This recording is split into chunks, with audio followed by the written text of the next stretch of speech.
BNP মহাসচিব মির্জা ফখরুল ইসলাম আলমগীরের বক্তব্যের কড়া জবাব দিয়েছেন অন্তর্বর্তী সরকারের তথ্য ও সম্প্রচার উপদেষ্টা মোহাম্মদ নাহিদ ইসলাম।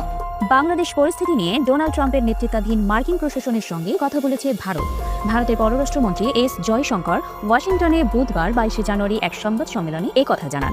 ডক্টর ইউনূসকে বাদ দিয়ে বা ডক্টর ইউনূস সরকারকে বাদ দিয়ে নতুন সরকার আনার চেষ্টা বিএনপির এর বিরুদ্ধে, এই ষড়যন্ত্রের বিরুদ্ধে, আরেকটা 111 ঘটনার অপচেষ্টার বিরুদ্ধে, ভারতীয় প্রজেক্টের বিরুদ্ধে সরকারের পক্ষ থেকে বিএনপিকে কঠিন বার্তা দিয়েছে।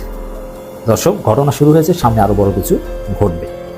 53 বছর পরে আমরা নতুন আসাদকে দেখেছি, আবু সাঈদ, যিনি 2 হাত প্রসারিত করে স্বৈরাচারী ফ্যাসিস্ট সরকারের গুলির মুখের সামনে দাঁড়িয়েছেন।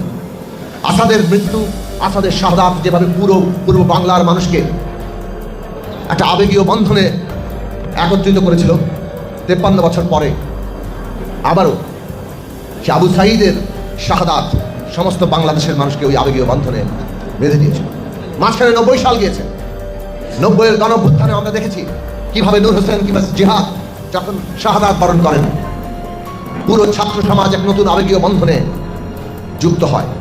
সামনাসামনি আমরা হয়তো দেখি আজকে বিএনপি নেতারা জামাতের বিরুদ্ধে কিছু বলছে, আবার জামাতের নেতারা বিএনপির বিরুদ্ধে কিছু বলছে। এটা থাকবে গণতান্ত্রিক নাটক। এটা হলো গণতান্ত্রিক নাটক। কেন বলছি গণতান্ত্রিক নাটক? আগামী সংসদ নির্বাচনে বিএনপি সরকার গঠন করলে একটি শক্তিশালী বিরোধী দল থাকা লাগবে। সেই শক্তিশালী বিরোধী দল জামাত ছাড়া বিএনপির হাতে বিএনপির জন্য ভালো আর কোনো দল নাই। বাংলাদেশে আগামীর রাজনীতি এবং ভোটের হিসাব নিকাশ পাল্টে দিবে বাংলাদেশের চিত্র, এবং বাংলাদেশে অনেক কিছুই হয়তো মনে হতে পারে যে কেমন হবে, কিভাবে হবে, কিন্তু দীর্ঘ 16 বছর যেহেতু জনগণ ভোট দিতে পারেনি, সে কারণে ভোটের হিসাবটাও একটু নতুন কিছুর সম্ভাবনা রয়েছে বলে আমার কাছে মনে হচ্ছে।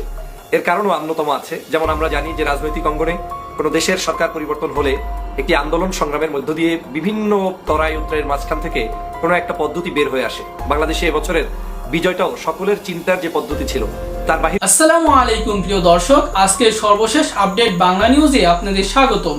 শুরুতেই কিছু ভিডিওর অংশ বিশেষ দেখানো হয়েছে, যার মাধ্যমে বুঝতে পারছেন আজকের ভিডিওটা কতটা গুরুত্বপূর্ণ হতে চলেছে, এবং আজকের ভিডিওতে অনেক চাঞ্চল্যকর তথ্য ফাঁস করা হয়েছে। তাই ভিডিওটা না টেনে সম্পূর্ণ ভিডিওটা দেখার অনুরোধ রইল, এবং আমাদের চ্যানেলে নতুন হয়ে থাকলে অবশ্যই আমাদের চ্যানেলটি সাবস্ক্রাইব করে পাশে থাকা বেল আইকনটি ক্লিক করুন। তো চলুন দর্শক, কথা না বাড়িয়ে মূল ভিডিওতে যাওয়া যাক। ইউনূসকে বাদ দিয়ে বা ডক্টর ইউনূস সরকারকে বাদ দিয়ে নতুন সরকার আনার চেষ্টা বিএনপির এর বিরুদ্ধে, এই ষড়যন্ত্রের বিরুদ্ধে, আরেকটা 111 ঘটনার অপচেষ্টার বিরুদ্ধে, ভারতীয় প্রজেক্টের বিরুদ্ধে সরকারের পক্ষ থেকে বিএনপিকে কঠিন বার্তা দিয়েছে। দর্শক, ঘটনা শুরু হয়েছে, সামনে আরো বড় কিছু ঘটবে। আপনারা জানেন যে বিবিসি বাংলায় বিএনপি মহাসচিব মির্জা ফখরুল ইসলাম আলমগীর একটা বিতর্কিত সাক্ষাৎকার দিয়ে রাজনীতিতে এক ধরনের অস্থির পরিস্থিতি তৈরি করেছেন, একটা আনরেস্ট, আওয়ামী লীগকে সুযোগ দেওয়া, ভারতকে সুযোগ দেওয়ার একটা পরিস্থিতি তৈরি করছেন, যে এই সরকার নিরপেক্ষতা নিয়ে প্রশ্ন তুলছেন। এমনকি বিএনপি এই ছাত্র উপদেষ্টাদের, যারা এই দেশটা স্বাধীন করেছে তাদেরকে রাখার পক্ষে নয়, তাদেরকে সরকার থেকে বের হয়ে যেতে বলছে ঈশান ইঙ্গিতে, এবং এদের অধীনে নির্বাচন সম্ভব নয়, নতুন নিরপেক্ষ সরকার দরকার হতে পারে এই কথা বলেছে। এতে সরকার অত্যন্ত ক্ষুব্ধ। সরকারের দায়িত্বশীল উপদেষ্টারা বিএনপিকে কঠিন বার্তা দিচ্ছেন, বিএনপিকে হুঁশিয়ারি দিচ্ছেন। বিএনপির এই মামুবাড়ির আবদার, এটা যে পূরণ হবে না, এটা যে মেনে নেওয়া হবে না, সরকার মানবে না, জনগণ মানবে না, সরকারের পক্ষ থেকে সাফ জানিয়ে দেওয়া হয়েছে। বিএনপি এবার আরেকটা নাকে খত দিবে, সেই পথে হাঁটছে। জনগণের পিটানি খাবে কয়েকদিন পর। এমনিতেই চাঁদাবাজি করে দেশকে অস্থির করে রেখেছে, এখন আবার 111 আনতে চাচ্ছে। ডক্টর ইউনূস সরকারকে বাদ দেওয়ার ষড়যন্ত্র করছে ভারতের প্রেসক্রিপশনে, আওয়ামী লীগের সহযোগিতায়। উপদেষ্টা নাহিদ, তিনি সরকারের প্রতিনিধি, তিনি সাফ কথা বলেছেন, আপনাদেরকে বিশ্লেষণ শোনাতে চাই। বিএনপি মহাসচিবের নিরপেক্ষ সরকারের দাবি মূলত আরেকটা 111 সরকার গঠনের ইঙ্গিত বহন করে। 111 এর বন্দোবস্ত থেকেই আওয়ামী ফ্যাসিজমের উত্থান ঘটেছিল। বিএনপি মহাসচিবের বক্তব্যে সামনে আরেকটা 111 সরকার, সংসদীয় সংখ্যাগরিষ্ঠতা, নতজন পররাষ্ট্রনীতির ধারাবাহিকতা এবং গুম, খুন ও জুলাই হত্যাকাণ্ডের বিচার না হওয়ার আলামত রয়েছে। বিএনপি তাহলে এখন গণশত্রুতে পরিণত হয়েছে। সরকারের বক্তব্যে কিন্তু এটা স্পষ্ট। যেমন বিএনপি বা মহাসচিবের বক্তব্যে যে উপাদানগুলো রয়েছে, আলামতগুলো রয়েছে, সেটা তো একেবারেই আওয়ামী বা ফ্যাসিস্ট উপাদান। এই কথা আমি অনেক আগেই বলেছি, বিএনপি এখন গণশত্রু, দেশ বিরোধী, ভারতের দালাল। কথাটা আপনারা বলেননি, অনেকে আমার সাথে একমত হয়নি যে এত কঠোর কথা বলা ঠিক নাই। যে দেখেন না, এক পর্যায়ে জামাত বলেছে, এখন এই সরকারের পক্ষ থেকে বলা হচ্ছে। অথবা আমাদের লড়াই বিএনপির বিরুদ্ধেও করতে হবে। এক ফ্যাসিস্ট দাঁড়িয়েছে, আরেক ফ্যাসিস্টের হাতে ক্ষমতা দিব? নেভার। ছাত্র এবং অভ্যুত্থানের নেতৃত্বকে মাইনাস করার পরিকল্পনা 5 আগস্ট থেকেই শুরু হয়েছে, বুঝতে পারছেন? ছাত্ররা জীবন দিয়ে দেশটা স্বাধীন করলো, বিএনপি বলেছে আমরা এই আন্দোলনের সাথে জড়িত নয়, এই মুহূর্তে সরকার পতন নিয়ে আমরা ভাবছি না। সেই বিএনপি 5 আগস্ট থেকে, এই গোপন কথাগুলো জেনে রাখুন, নাহিদ বলছে 5 আগস্ট থেকে ছাত্রদের বাদ দিয়ে বিএনপি ক্ষমতায় আসার স্বপ্ন দেখত। নিজেরা কিচ্ছু করেনি। হ্যাঁ, বিএনপির কর্মীরা জীবন দিয়েছে, নিজেরা তো ঈদের পর আন্দোলন করার স্বপ্ন দেখতো, সরকার পতন নিয়ে ভাবতো না ওই মুহূর্তে। কিন্তু ছাত্র সরকার পতন ঘটিয়ে দিয়েছে, তারপরে বিএনপি ক্ষমতা আসার জন্য হাঁ করে বসেছিল এবং জিভে পানি এসেছিল, চেষ্টা করেছিল, কিন্তু কাজ হয়নি। অতএব সামনেও বিএনপির কোনো 111 চেষ্টা সফল হবে না। 5 আগস্ট যখন ছাত্র জনতা রাজপথে লড়াই করেছে, পুলিশের গুলি অব্যাহত রয়েছে, তখন আমাদের আপোষকামী অনেক জাতীয় নেতৃবৃন্দ ক্যান্টনমেন্টে জনগণকে বাদ দিয়ে নতুন সরকার করার পরিকল্পনা ব্যস্ত ছিলেন। অনেক ছাত্রদের কথাও বলেছেন সেখানে, কিন্তু ছাত্ররা শাহবাগ থেকে বলেছিল ক্যান্টনমেন্ট থেকে কোনো সরকার আমরা মানব না।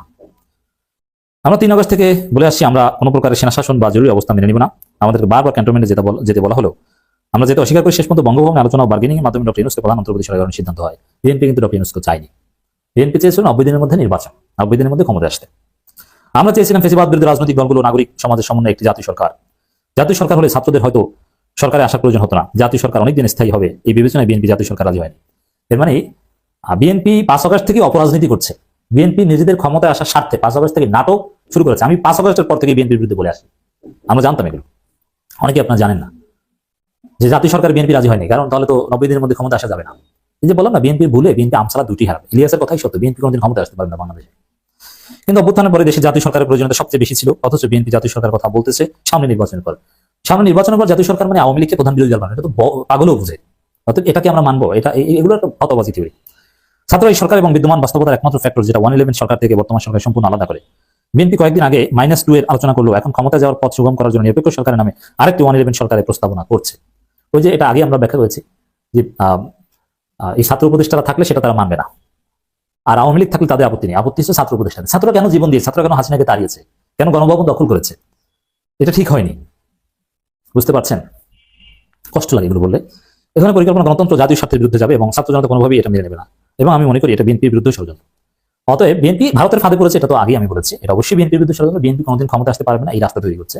এখন বিএনপি যে কথাগুলো বলছে, মির্জা ফখরুলকে দিয়ে ভারত এগুলো বলাচ্ছে, এর ফলে সরকার যেহেতু বলছে, সরকারের গুরুত্বপূর্ণ উপদেষ্টা নাহিদ যেহেতু বলছে যে এটা কোনো মেনে নেওয়া হবে না, এই জন্য বিএনপি বাড়াবাড়ি করে ডেফিনেটলি জরুরি অবস্থা জারি করা হবে। তখন বিএনপির 12টা বাজবে, বিএনপি ভাগ হয়ে যেতে পারে, বিএনপির একাংশ নির্বাচনে আসতে পারে, আর এই সরকার জাতীয় তারেক রহমান দেশে নাও আসতে পারেন। আর খালেদা জিয়া তো রাজনীতি থেকে minus, Khaleda Zia liver transplant সম্ভব নয়, অতএব তাকে নিয়ে আর কোনো ভরসা নেই। আল্লাহ তাকে মোটামুটি সুস্থ জীবনে বাকি সময়টা পার করা তৌফিক দান করে এবং জান্নাত নসিব করে। রাজনীতি তার কোনো প্রাসঙ্গিকতা নেই।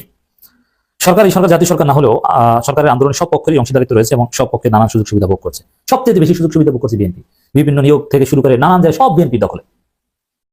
এবং সব সরকার গঠনের আগেই 6 আগস্ট অ্যাটর্নি জেনারেল এবং পুলিশের আগের আইজি নিয়োগ হয়েছিল যারা মূলত বিএনপির লোক। এরকম ভাবে সরকারের উপর থেকে নিচ পর্যন্ত নানান স্তরের বিএনপি মধ্যে লোকজন রয়েছে। নির্বাচনের নিরপেক্ষতার কথা বললে এই বাস্তবতা মাথায় রাখতে হবে। মানে তাহলে কি বুঝিয়েছে যে ওই যারা বিএনপি লোক তাদেরকেও তাহলে সরিয়ে নিরপেক্ষ লোক আনা হবে, তখন বুঝবেন মজা। তখন আর ওসিদের ধমক দিয়ে যা ইচ্ছা তা করাতে পারবেন না। রাষ্ট্রপতি পরিবর্তন, সংস্কার, নতুন সংবিধান, জুলাই ঘোষণা, সব ইস্যুতে বিএনপির বিরুদ্ধে অবস্থান নিয়েছে ছাত্রদের। অথচ এগুলো কোনোটাই ছাত্রদের দলীয় কোনো দাবি ছিল না, কিন্তু দেশের স্থিতিশীলতা, বৃহত্তর স্বার্থ এবং জাতীয় ঐক্য ধরে রাখার জন্য ছাত্ররা বারবার তাদের অবস্থান থেকে সরে এসেছে। মানে বিএনপি বাধ্য করেছে, কিন্তু এই বাধ্য বেশি দিন হবে না। এবং আগে স্থানীয় সরকার নির্বাচন, এটাও বিএনপি জোর করে একটা ফায়দা হাসিল করছে। কিন্তু এর মানে এই না যে গণতন্ত্র বিরোধী অভ্যুত্থানের আকাঙ্ক্ষা বিরোধী কোনো পরিকল্পনা হলে সেখানে আমরা বিন্দু পরিমাণ ছাড় দিব। সরকার ছাড় দিবে না, তাহলে কি করবে? সরকার জরুরি অবস্থা জারি করিয়ে চাঁদাবাজদেরকে পিটাবে। আওয়ামী লীগ বিষয়ে ভারতের প্রধান দলগুলোর মধ্যে ঐক্য সম্ভব হয়েছে, অথচ বাংলাদেশ আওয়ামী লীগ বিষয়ে আমরা ঐক্য করতে পারি নাই। এত হত্যা অপরাধের পরও শিশুকে দুধ খেতে দিত না হাসিনার কারাগারে, রিমান্ডে। আপনি চিন্তা করছেন? তারপরেও আওয়ামী লীগ নিষিদ্ধের পক্ষে বিএনপি নয়। এই বিএনপি কত বড় অমানবিক নরপিশাচ! আওয়ামী লীগ নিষিদ্ধের পক্ষে নয়। আপনি চিন্তা করেছেন? জামাত যদি আওয়ামী লীগ নিষিদ্ধের পক্ষে না থাকে, তাদেরকে আমরা বলবো নরপিশাচ। হ্যাঁ, এই জাতীয় ঐক্য লইয়া আমরা কি রাষ্ট্র বানাবো? বাংলাদেশকে দুর্বল করা সহজ, কারণ বাংলাদেশকে সহজেই বিভাজিত করা যায়। দেশে বড় বড় লোকেরা অল্প মূল্যে বিক্রি হওয়ার জন্য প্রস্তুত থাকে। আমি মনে করি সমগ্র বিএনপির এই অবস্থান গ্রহণ করে বরং বিএনপি কর্মী সমর্থকরা বরং সে অভ্যুত্থান আকাঙ্ক্ষা বাস্তবায়ন চায়। রাইট, বিএনপি দেশপ্রেমিক ত্যাগী নেতৃত্বকে আহ্বান করবো ছাত্র জনতার অভ্যুত্থানের বিরুদ্ধে না গিয়ে ছাত্র জনতার সাথে বৃহত্তর ঐক্য সংহতি বেঁধে। বিএনপি যদি এই পথে থাকে তাহলে বিএনপি দুই ভাগ হয়ে যাবে। লুৎফুজ্জামান বাবর বা জিয়াউর রহমান, খালেদা জিয়া পন্থীরা এই ফখরুলদের বিরুদ্ধে, ভারতপন্থীদের বিরুদ্ধে দাঁড়াতে বাধ্য হবে। আগামী নির্বাচনে বিএনপি যদি আকাম করতে থাকে তাহলে বিএনপি দুই ভাগে বিভক্ত হবে, লিখে রাখেন, এবং জরুরি অবস্থা জারি হতে পারে। দর্শক, উপদেষ্টা আসিফও বিএনপিকে কঠিন বার্তা দিয়েছেন, হুঁশিয়ারি করেছেন, এটাও একটু শোনাতে চাই, ইটস ভেরি ইম্পর্টেন্ট। সরকারের থেকে রাজনৈতিক দলের সাথে কোনো প্রকার সংশ্লিষ্ট বিদ্যা আমরাও। এর মানে আসিফ, নাহিদ, মাহফুজ কোনো রাজনৈতিক দল করছেন না। যদি যোগদান তাহলে অবশ্যই